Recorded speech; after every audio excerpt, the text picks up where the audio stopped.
Magandang morning mga kabrigada. Bangon, kilos, galaw ngayong araw ng Wednesday, February 8, 2023. Wednesday na mga kabrigada, kasama kapiling ka, jamming ka, banding nyo na ulit, DJ Justine Manansala. Kamusta po mga kabrigada?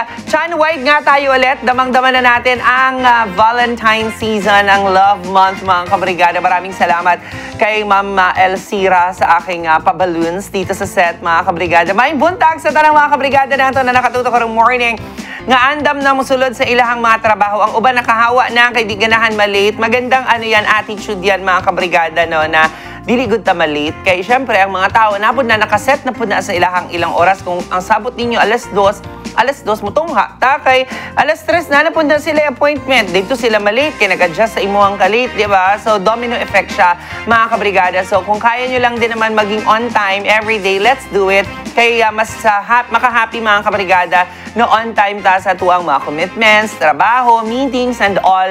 Even yung mga gathering ng magbabarkada lang, kanang tamad-tamaron ka usahay ang meet up ninyo alas 8:30 na maligo pa lang ka.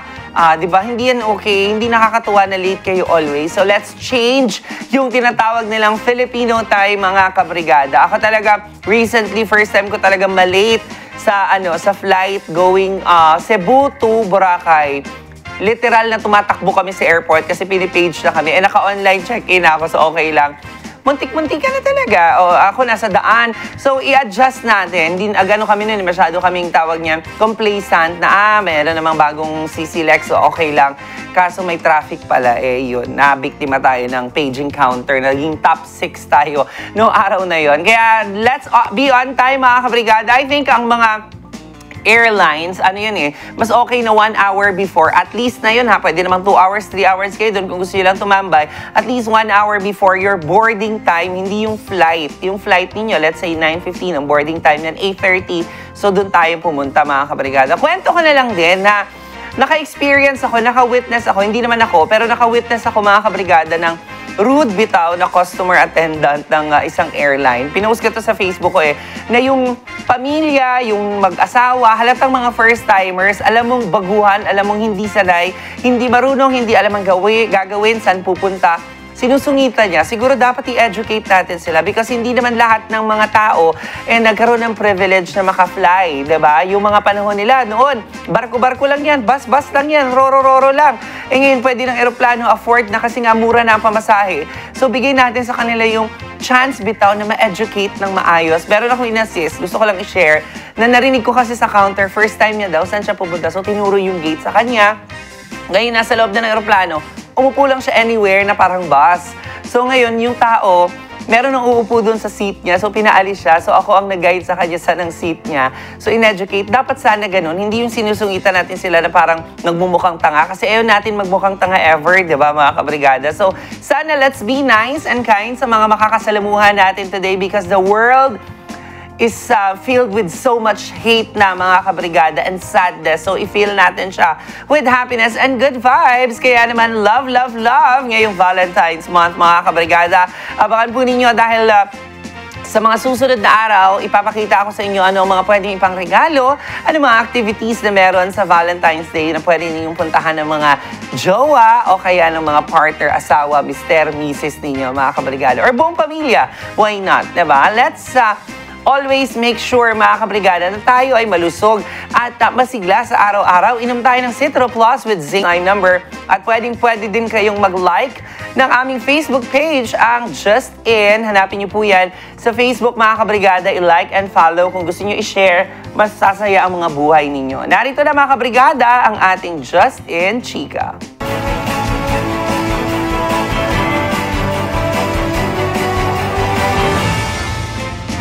Mga kabrigada, may bisita sa buhatan ni Jensen City Mayor Lorelie Pacquiao, si Sarangani Governor Rogelio Ruel Pacquiao. Sa post ni Gobernador sa Sarangani sa Facebook page ni ini, kini ang posibleng collaboration sa pagpalambo pa sa duha ka mga magsilingang lugar. Andak bayan sa Jensen ug ang probinsya sa Sarangani. Sa mga meeting, anausab si Jensen City Councilor Richard Atendido, kanhing Konsehal Attorney Jen Gacal ug apopong Kapitan Paulo Natividad. Maganda. Sana isa isali nila yung mga taga South Cotabato para mas masaya tayo dito sa ating rehiyon, mga kabrigada. Pati na sa Sultan Kudarat, di ba? Good news to kasi syempre, alam naman natin na ang Gensan, dinadaungan, dito naglalaan sa ating mga turista, pumupunta dyan sa South Cotabato at sa Sarangani. So magandang meron silang collaborations, coordinations sa isa't isa para sa mas better na tourism, mas better na kalakaran, di ba? So, good job po kay Governor Rogelio Pacquiao at syempre sa ating Mayor Lori V. Pacquiao. Mga kabrigada, isa pang chika. Aprobado na sa ikatlo at huling pagbasa ng Kamara ang House Bill number 1270 o panukalang Eddie Garcia Act sa botong 24000. Ayun, nilalayo ng HB 1270 na mabigyang proteksyon ang mga manggagawa o independent contractors sa film, television at radio entertainment industry. Ang panukalang batas ay ipinangalan sa veteranong aktor na si Eddie Garcia na pumanaw noong 2019 matapos nga magtabo ng neck injury habang nagsushoot para sa television series. Sinabi ni House Speaker and Leyte First District Representative Martin Romualdez na sasaklawin ng panukala ang libu-libong tao na nagtatrabaho sa entertainment industry at sisiguraduhin na patuloy silang magkakaroon ng magandang trabaho. At saka mapoproteksyonan sila, mga kabrigada. Excuse me. Samantala, mga kabrigada, narito na ang ating lagay ng kapalaran.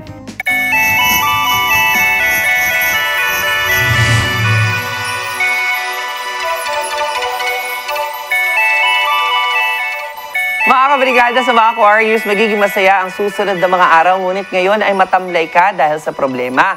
Huwag mawala ng pag-asa. Lucky number is 3, 5, 38, and 41. Lucky color, yellow. Pisces, mali ang akala ng lahat dahil dama mo ang pasaring nila. Lucky numbers 2, 9, 35, and 42. Lucky color, orange. Sa mga Aries, ito ang tamang panahon. Isa katuparan ng mga binabalak. Lucky numbers 2, 12, 33, and 41. Lucky color, pink.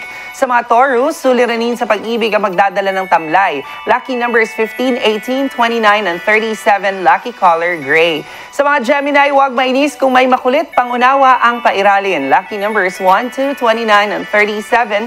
Lucky color, brown. Cancer, palipasin sa kabilang tenga ang maririnig. Huwag patulan at ang lucky numbers ninyo 14, 25, 28, and 33. Lucky color, white.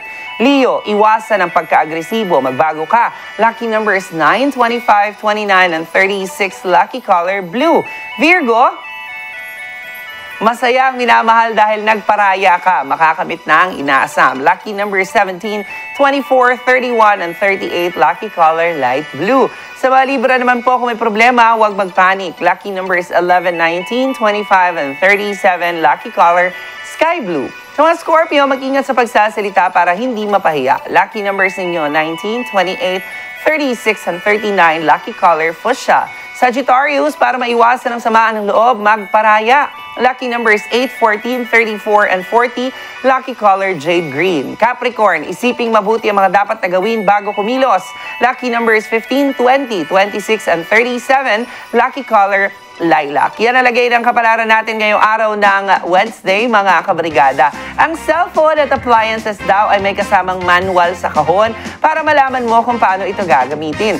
Ang buhay naman natin may kasamang ina. Sa lungkot at kalituhan, wala nang pinakakakomportableng sandalan, kundi ang inay naman.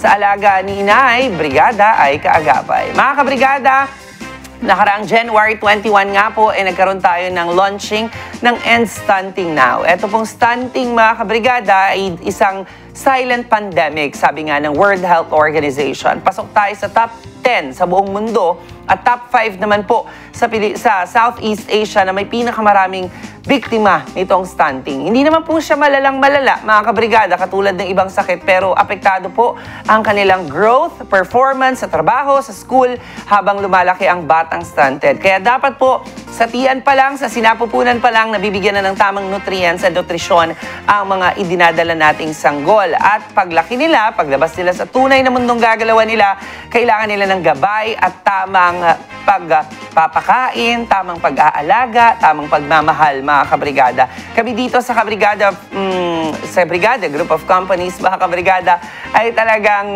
kumbaga, porsigido na ma-end ang stunting dito sa Pilipinas. Samahan niyo po kami sa advokasiyang ito, mga kabrigada, dahil sama-sama tayo, in the heart of changing lives. Sa atong pagbalik, alamin natin ano nga ba ang top 5 reasons kung bakit nagkakahiwalay ang magpa-partner. Dito lang yan sa Just In with Justin.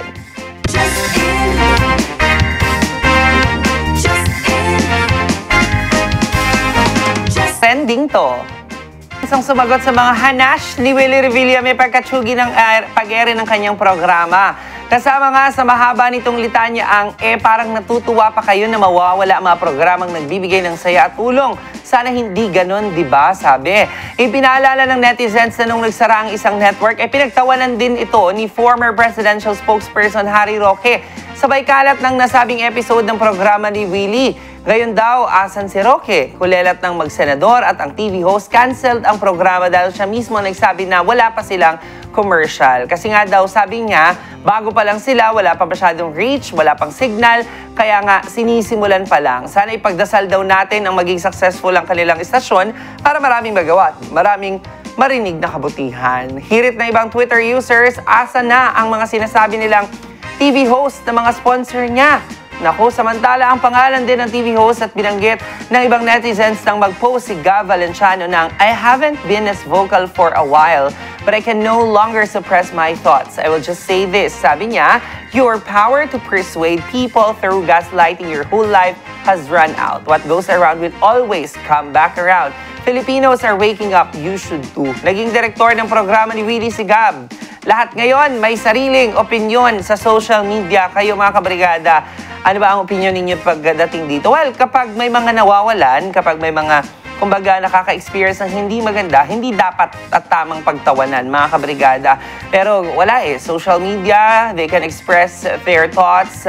Hindi natin alam kung totoong tao yung mga yan, yung mga trolls na yan, gawa-gawa mga account. Hindi naman natin alam kung sino talaga yung mga nandyan. Kaya let's take care of our peace, mga kabrigada. Sa mga binabash o may mga issues online, ingat talaga tayo sa mga pinapost natin, sa mga sinisend natin.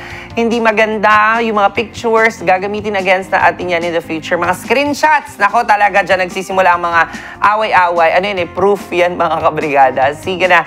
Ngayong morning, atong istoryahan, isgutan natin mga kabrigada ang top 5 reasons of breakup. Unahin natin, number 1 sa ating listahan, ang tinatawag na bad behavior. Siguro nga daw, nung tayo ay bata pa, kulang yung bad.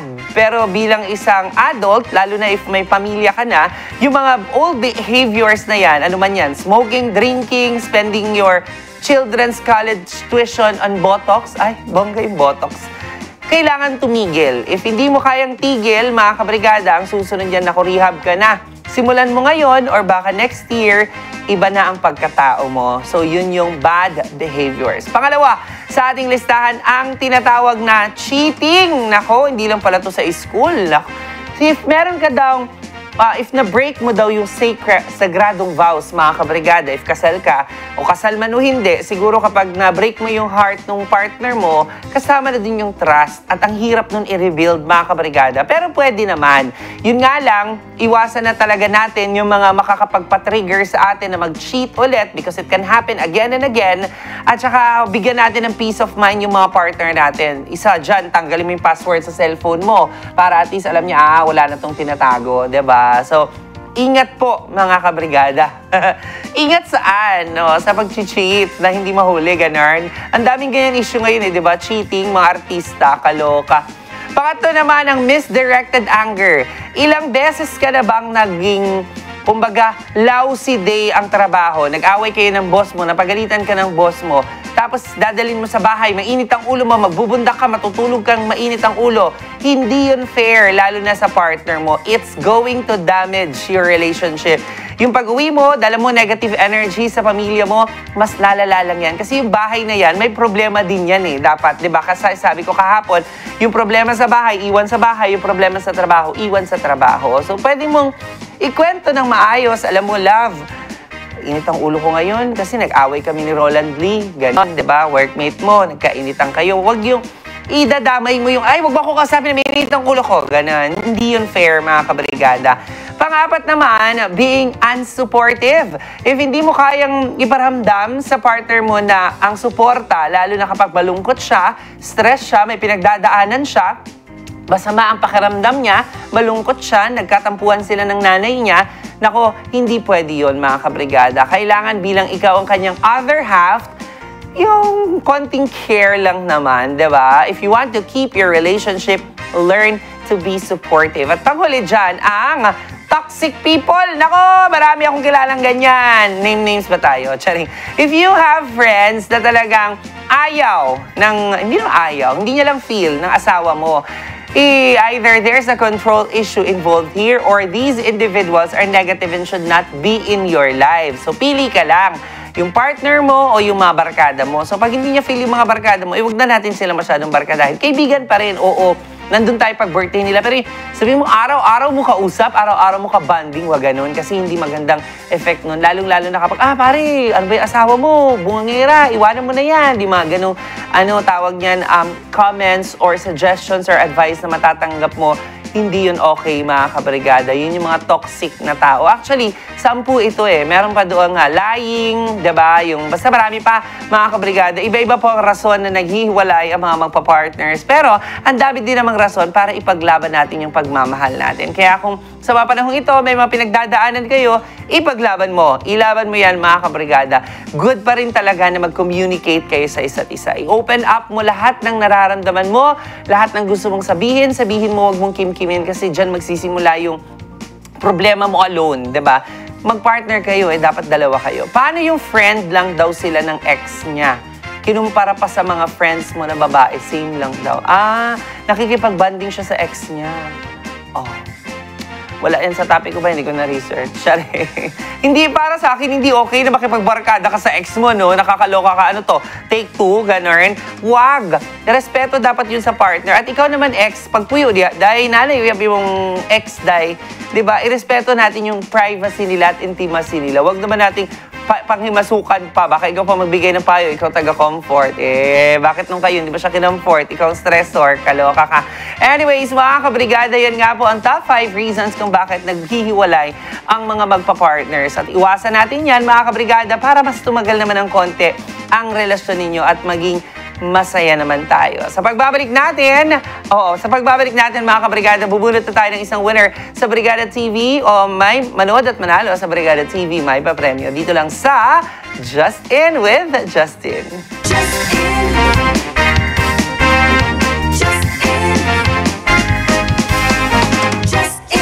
Bubunot na po tayo ng ating winner sa Manood at Manalo Brigada TV, may papremyo. Ito po sila, mga kabrigada, na bisita po ito ng team namin, ng research team namin, at nabigyan sila ng coupon kasi nahuli silang nanonood ng Brigada TV. So, puno tayo ng one winner. Naubos na yung music. Okay, ito na. Ang number 08534, Mary Ann Ronolo. Congratulations, Mary Ann Ronolo. Meron kang 500 pesos mula sa amin sa Brigada TV na pwede mong kunin Lunes hanggang Biyernes, alauna hanggang alas 4 ng hapon dito sa Brigada TV, mga kabrigada. Mary Ann Ronolo. Pero kayo dyan na nakatutok sa amin na walang coupon, pwede kayo araw-araw pa rin manood. At malay nyo, mga kabrigada, madatnan ulit kayo ng mga research team ng Brigada TV at mabigyan kayo ng pa-coupon ni Mayora, di ba? Bongga. Mga kabrigada, samantala narito muna ang listahan ng mga winners na hindi pa nila nakiklaim. May nag-message sa akin pala.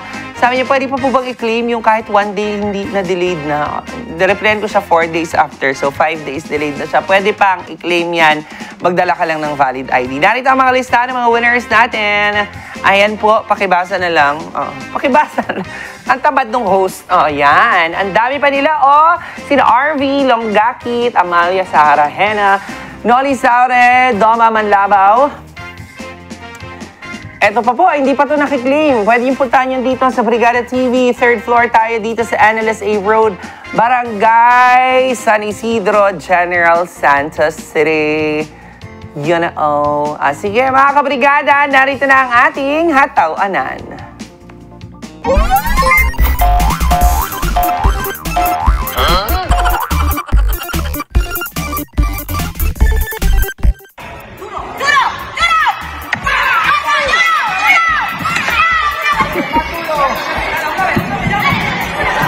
Ang cute.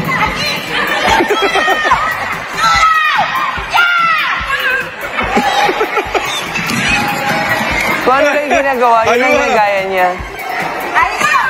Otra vez.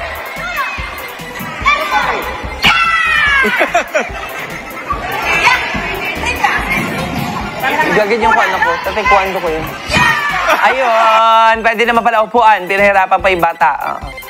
Ang liit, ang cute niya. Kung meron kayong funny videos na gusto nyo ibahagi dito sa amin, i-message nyo kami sa aming Facebook page, ang Just In. Mga kabrigada, padayon gihapon ta nagadawat og donasyon sa ato ang Brigada Foundation Incorporated. Alang sa mga kabrigada tanga ng hinahanglan o hinabang. Alang sa Cash Donations, pwede ninyo kini i-deposit sa Kabrigada Foundation Incorporated Security Bank Account number 000037840172. Alang sa in-kind donations, ipadala sa Brigada Complex, NLSA Road, Barangay San Isidro, General Santos City. Mamahimo sa kamong magpamiyembro, aron mamahimo ang Brigada Volunteer. Ayaw po mo kalimot mag-subscribe sa ato YouTube channel, Brigada News TV Official, para pwede ninyo balik-balikan ang mga programa sa Brigada TV. O please, follow me sa ako ang Facebook, ang DJ Justine Manansala. Yun. Salamat mga kabrigada. Huwag niyong kakalimutan abangan sa mga susunod na araw ang ating mga kwentong pag-ibig. Mga pagmamahalang hindi na udlot at ipinaglaban. Naku, sana all mga kabrigada. Noodin kayo ng Brigada Tanghali Saya. Mamaya, ano bang meron today? Iconic Kids today mga kabrigada. Nood kayo niyan. At syempre, abangan ninyo ang semifinals next week at ang grand finals sa mga susunod na linggo. Maraming salamat mga kabrigada. Hi kay Katrina Katoliko na hindi ko nabati kahapon. Maraming salamat sa pagtutok mo everyday. Kabrigada, daghang salamat kay nakikitsikahan na pud mo sa kuha din sa Just In. Adlaw-adlaw, huwag papabitin, dapat always in. Ako si DJ Justine Manansala, Just Out. Just in.